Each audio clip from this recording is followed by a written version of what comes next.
I heard about a third fight between you and Apollo behind closed doors. Is that true? How do you know all this? I'm his son. Rocky's story is pretty much done. And now it's a new idea, a concept I never even considered.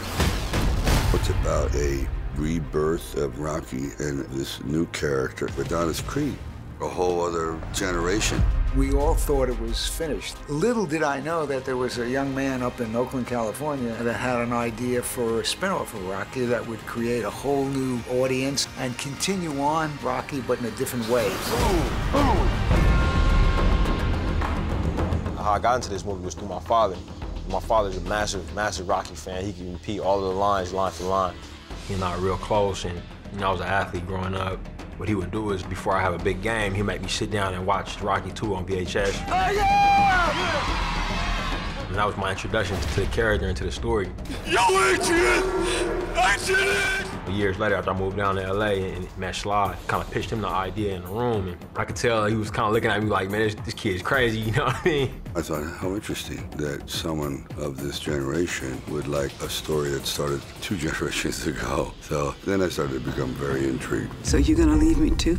You know how many times I had to carry the heavyweight champion of the world up these stairs because he couldn't walk? Ribs broken, nose broken, eyes swollen shut. Carl Weathers did such an incredible job with Apollo Creed, and it's an honor to be a part of the process and part of his legacy. And for Sly to take those characters that he created and entrusted in this next generation of filmmakers is pretty breathtaking. Your father was special. To tell you the truth, I don't know if you're special. Only you're gonna know that when the time is right. Ryan was able to honor that tradition, but also tell a new story from his point of view. What are you afraid of? I'm afraid of taking on the name and losing.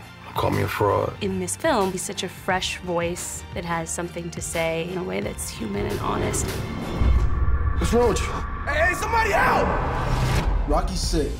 If I break, I ain't gonna fix it. It's a very classic underdog story. The character is very relatable. There's a familiarity to him. You're sitting there crying about nobody's around for you. I'm here for you every day. I'm standing right in front of you. So if I fight, you fight. It just goes to show the quality, of work Sly did 40 years ago. It's still relevant today, and it will be in another 40 years. No one could have ever planned this, but I'm so grateful for it. A great fighter once said, "It ain't about how hard you can hit. It's about how hard you can get hit and keep moving forward." See this guy here? That's the toughest opponent you're ever gonna have to face. I believe that's true in the ring, and I think that's true in life. Now show me something.